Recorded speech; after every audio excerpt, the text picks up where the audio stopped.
Hello, everyone. Good morning, good afternoon, and good evening. Welcome back. Today we begin part 3 in the book, The Essenes, Children of the Light, written by Stuart and Joanna Prentis. And in part 3, we're going to start out reading chapter 6, and part 3 focuses on the Essenes. And in chapter 6, we're going to read specifically about the Essene communities. Our first inquiries about the location of Essene communities were not very successful. Daniel was very reluctant to be specific. It was only when the cycle of that life was completed and Daniel could talk to us from the interlife that we were able to make a real breakthrough in this area. We had a number of sessions with Daniel in this interlife state, which he also called the space between lives. That's exactly what it is, your space between the life you just left and the next life that you are yet to live. And who knows how long that can be, since time is not an issue beyond the veil. In one of these, he seemed to become quite abstracted. He paused, breathed deeply, and after a little while said this: "Daniel, I have asked the Brotherhood about giving the most secret levels of knowledge. They have told me that because you live in future time, there is no danger for our people, and therefore information can be given on the location of communities and the inner Essene structure." Encouraged by this quite extraordinary statement, indicating a further level of approval by the Brotherhood, I decided to go straight into questions about where the communities were. Joanna asks, "Which communities were set up first, Daniel?" And Daniel says, "There were communities which were central to our work, and I shall talk of these first." Sorry, I think there's someone at my door. "When the Kalu came from the old land in the west, they settled first at Lake Mareotis near Alexandria. Here they established the first major community, which we think of as our mother house. Then they traveled on to found Qumran by the Dead Sea, and went on up the trading route to Damascus. These 3 communities were like the main stem of the plant, and all others were like side shoots leading off from them. Along this stem, our people could travel from one safe place to another, from Egypt up into Persia and beyond. When the Kalu set up other communities linked to this main stem, none of them were in towns or villages, but always outside in remote areas. Makes sense. Joanna: "And Qumran had a special place amongst all the communities?" And Daniel says, yes, Qumran was the father house. Okay, sorry, I had to pause and wait for my dog to stop barking. So Daniel says, yes, Qumran was the father house, the center of it all.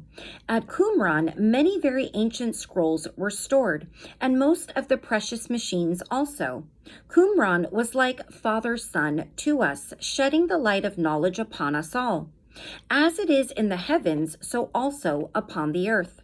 The Kalu, who were wise in these things, have told us that it should be so, and that there should be one central foundation that sustained us all. A good deal of information on Qumran has already been gathered through past life regression, and it says to see chapter 5, 6, and 7 in Jesus and the Essenes by Dolores Cannon. Joanna: "And how were the communities arranged? Were they in groups or clusters?" Daniel: "We grouped our communities in 3s, not only to provide necessary support for one another, but to form triangles within our overall energy system. What Daniel is referring to here is a system for channeling and directing earth energies, and we're going to talk about that more in chapter 22. Daniel: "So to the south and west of Qumran, there was a triangle formed by communities at Ein Gedi and Arad, and my own community at Hebron. While to the north of Qumran, there were communities at Ramah, Jenin, and Mount Carmel. The one at Mount Carmel was an exception to the general pattern because it had teachers, priests, and students only, no families or craftspeople. It was more severe and ascetic than any other community, and from Ramah, the route extended north and east to Damascus, our most northerly outpost. So this is a little something from the author. What emerges from this information is a list of the main communities. None of these was actually in a village, and if a village name is given here, the community would be some way outside of it, often on the poorer and more rocky land.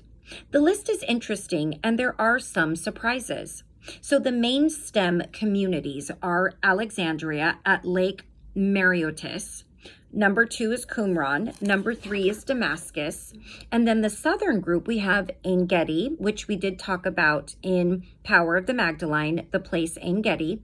5 is Arad, A-R-A-D. 6 is Hebron. And then the northern group, Ramah, Jenin, and Mount Carmel. Before we begin to think about the communities, we assumed that all would be within the boundaries of present state of Israel. But Alexandria is in Egypt and Damascus is in Syria. We had also assumed that all the communities would be near the Dead Sea. Certainly the southern group were near the Dead Sea, but the northern group were all well to the north of it, including Mount Carmel, which is west of the Sea of Galilee and quite close to the coast. Confirmation of these community sites may come from two main sources: archaeological evidence and the regression of other Essene subjects. However, the stones used to build these communities could have been removed for use in other structures elsewhere, a common practice in many countries. Fortunately, there is another factor: the water supply. This is what Daniel said about that. And here we do have a bit of a map. I don't know how well you can see that, but it's just a map with all of the names that we just went over throughout. So here's what Daniel said about that. The Kalu told us much concerning the use of water, and over time we became experts in this area. Our buildings were fashioned so that the walls were continuous, one flowing into the other. Using common walls and adjoining roofs enabled us to channel the rainwater down into great storage tanks. Where there was a nearby wadi, the waters from this were also directed down into the tanks. And I'm not sure what a wadi is, W-A-D-I. So we preserve every drop of water, and this enables us to survive in arid areas that are considered too poor for any other people to farm and settle. Water is one of the most vital things, and we respect it and preserve all the water which comes from the heavens. There is a special quality about rain which has fallen through pure air in a good place.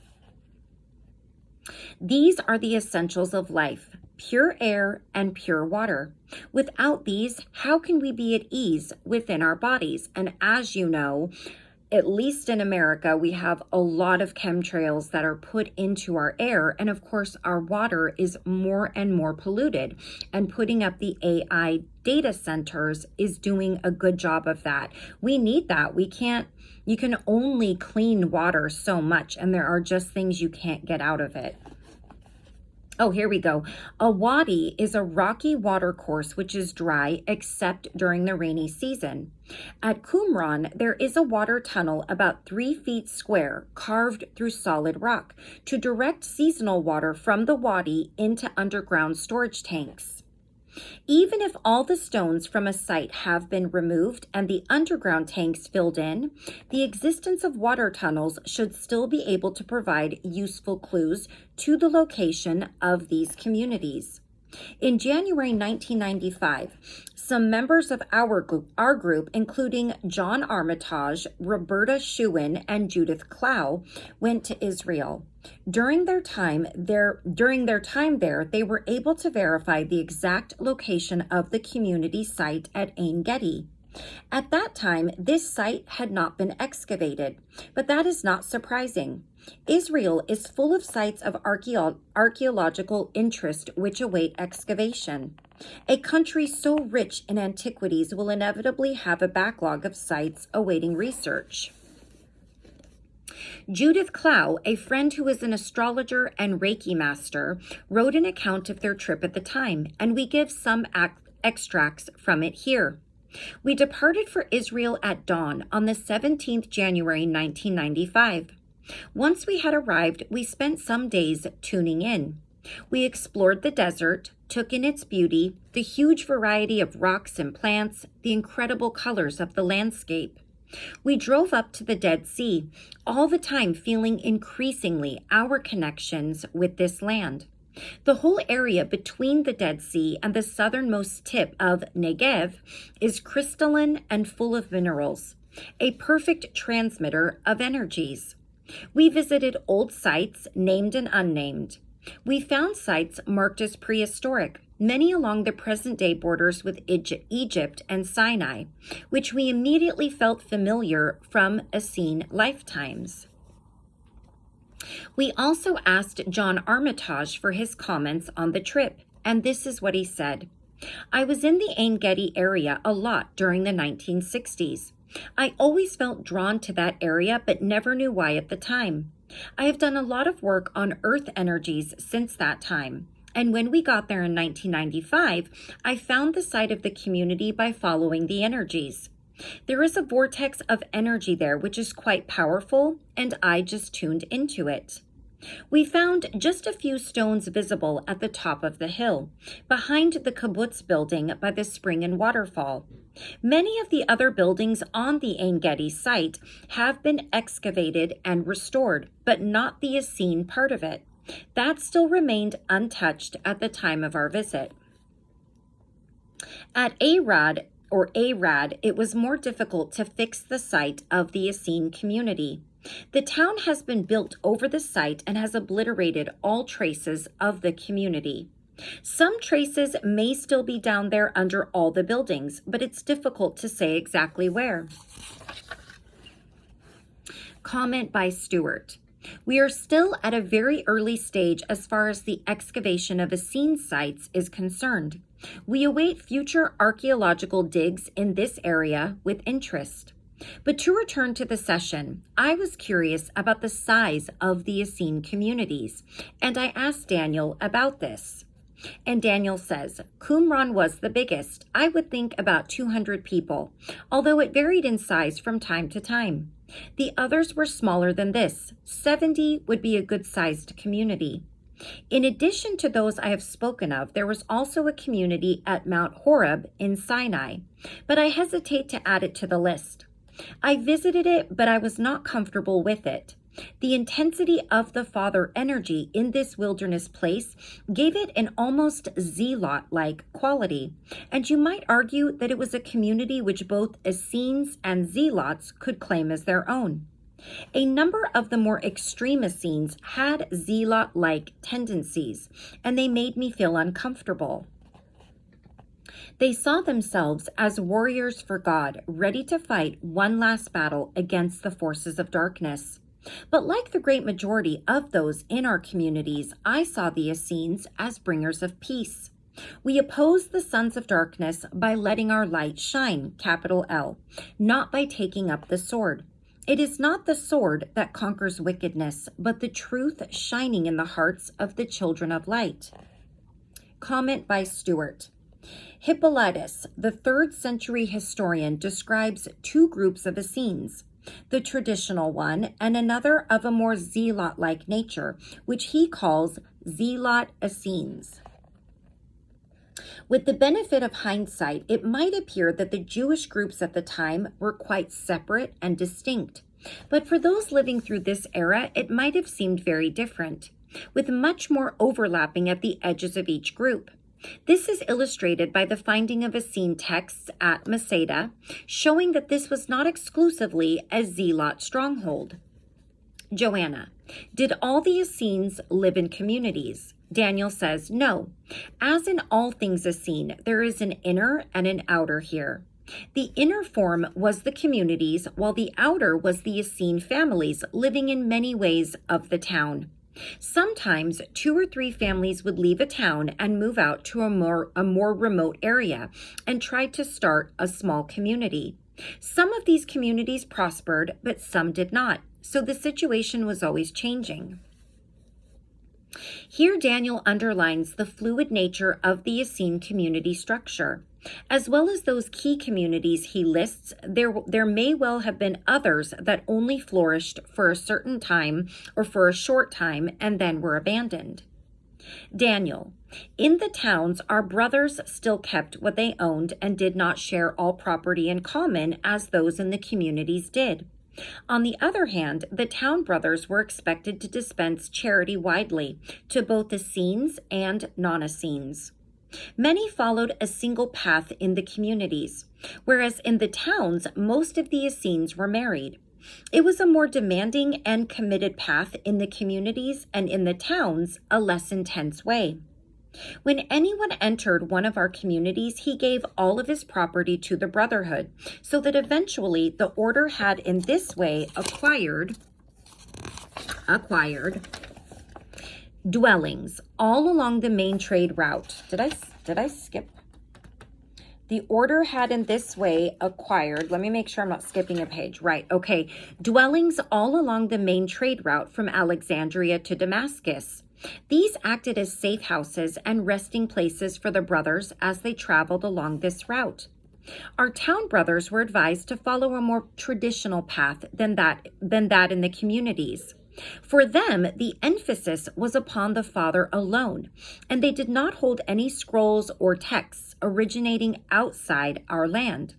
We encourage the openness of these town brothers with their ordinary Jewish neighbors, and they might have friendly relationships with the synagogues nearby. This contrasted with the communities where the order as a whole had no contact at all with any synagogue. By dispensing charity through our town brothers, we built up some small degree of tolerance for our order amongst ordinary Jews, and yet also deflected the attention of the Pharisees away from the work of our communities. In the communities, we knew that we had a special freedom, a freedom to study texts from Egypt, such as the wisdom of the Isis cult and the ascension rite of the sun. From Greece, including many of their finest thinkers, such as Pythagoras, and from Persia, including the Zoroastrian texts. This freedom to range over the work of the great sages and master souls of the world was bought at a high price. The discipline and restricted life led by our town brothers. Yet they knew that in doing their work, they were like a shield to us, and we were a shield to the teacher of righteousness. Joanna, you mentioned the ascension rite of the sun. Can you tell us some more about that? Daniel says, yes, it was my favorite of all the Egyptian texts that I encountered. A few lines will give you some idea of it, and so here it is. This is the ascension rite of the sun, a few lines from it. Father, Son, whose golden disk is the symbol of the inner light, touch our hearts with your sacred fire at the dawning of this new day. As you ascend in the heavens, inspire us to follow you, so we may rise in ascension and dwell always in the realm of light. Joanna says, Daniel, this is a wonderful text. Thank you for sharing it with us. How old do you think it is? Daniel says, I'm not certain. The Kalu brought it to Alexandria many years before my time. Some of the teachers there thought it was linked to the cult of Ra, just capital R-A. But others spoke of a heretical king who broke away both from Ra and Amun, or Amun, and pursued his own path. I think Daniel is referring here to the pharaoh Amenhotep. Yes. I'm not sure about Greek numbers. XIV, I think that might be not 14, not 15. It's just like the third, Amenhotep, the first, the second, the third, and Amenhotep down the road. We'll just say that, IV. If you know what that is in the comments and I don't, and please let me know, because I'm not very good with the Greek numbers and how they're written. Who took the name of Akhenaten, and died in 1350 BCE.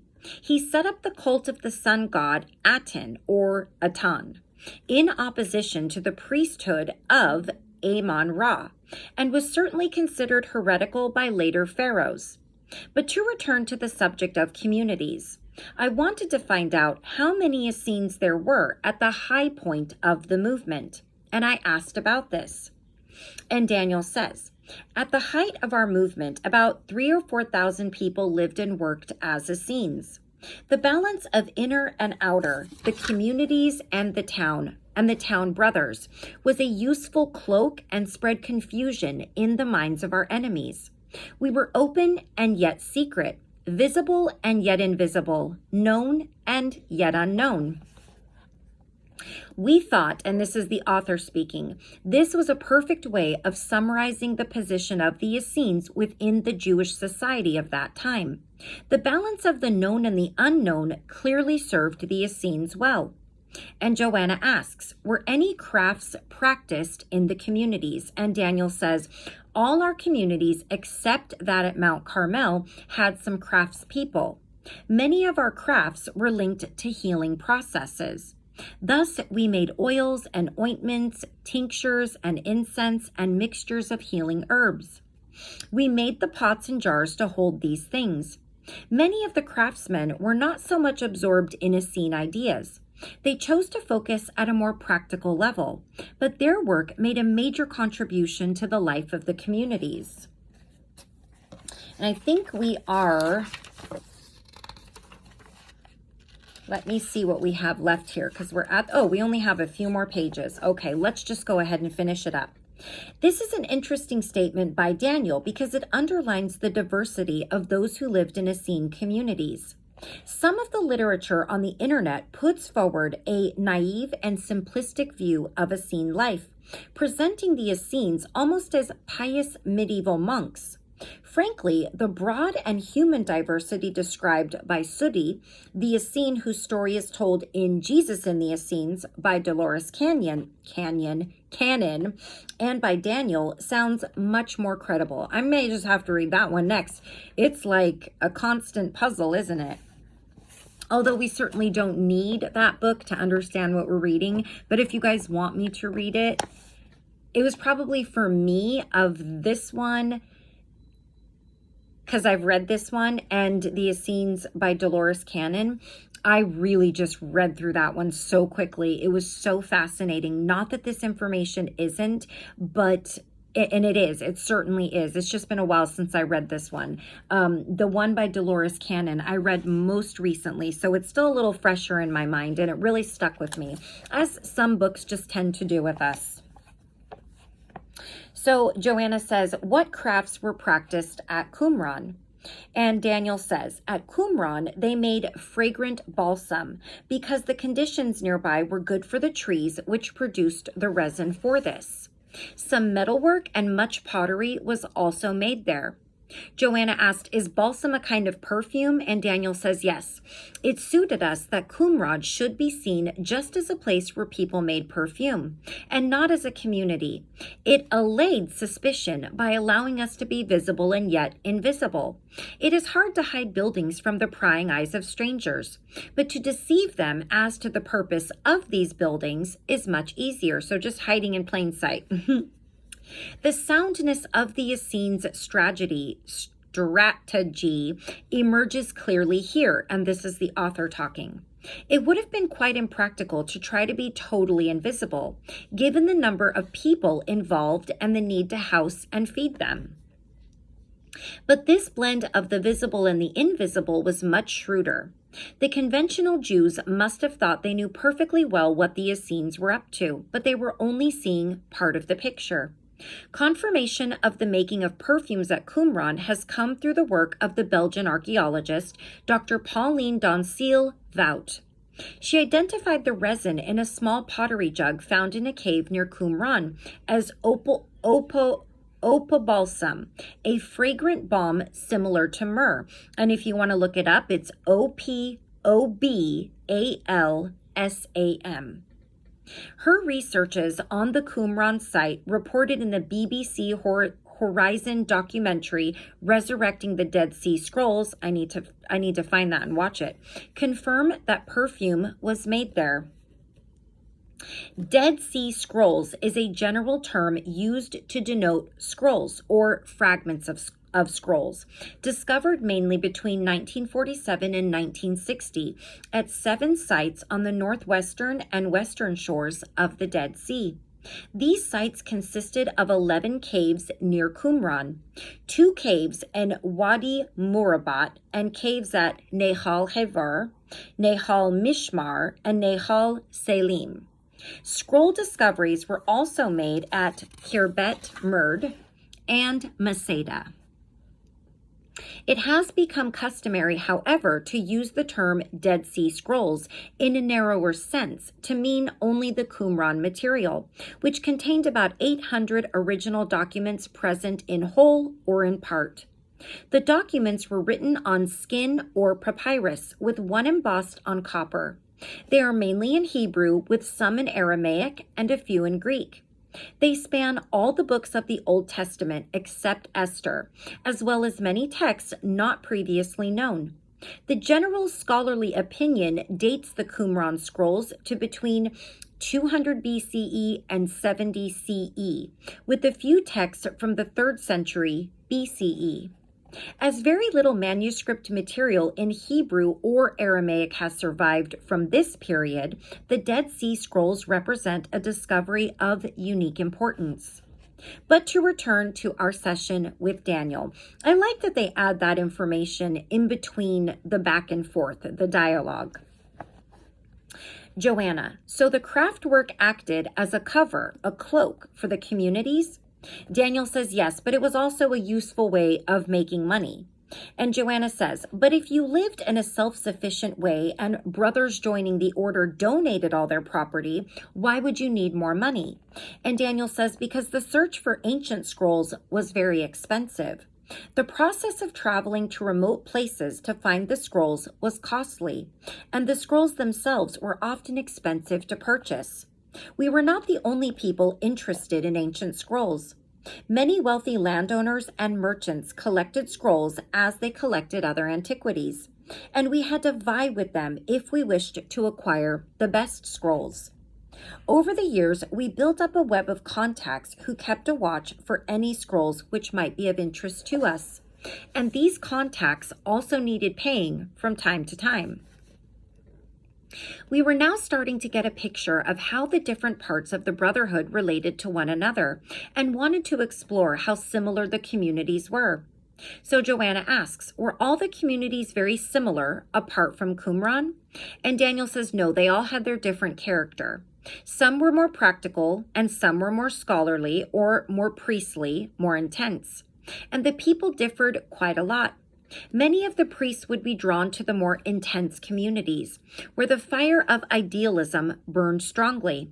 In some of these, a fierce idealism could be found, with priests who thought the answer to almost everything was to build the perfect temple, perfectly designed, perfectly proportioned, and perfectly made. They thought that to manifest God's will in such a perfect form would bring about an era of peace and righteousness. I'm afraid I thought this as well, as a well-meaning illusion, and I found the intensity of some of the more extreme priests quite difficult to handle. Information on Essene aspirations to build a perfect temple is contained in the Temple Scrolls, one of the texts within the Dead Sea Scrolls. And then Joanna asks, that was just a little information from the author. Joanna says, apart from the communities and the town brothers, was there any other focus of Essene activity? And Daniel says, yes, there were a number of retreat houses in remote areas, places you would go to be alone, to forget about the burden of your community responsibilities for a while, and pursue your own inner path, your own connection with God. These places had to be remote, even by Essene standards. They would often be in hilly areas and were sometimes physically quite difficult to get to, but that was deliberate. They were places where the deepest levels of peace could seep into the soul, places of profound refreshment and renewal. Only one of these retreat places was a full community, that was one at Mount Carmel. The priests who lived at Carmel were severe and ascetic, but they were helpful to those Essenes who wanted a quiet space to meditate for a while. Sometimes the communities got very busy, and with young children, it was not always as quiet as the elders would have wished. And just to clarify, an ascetic.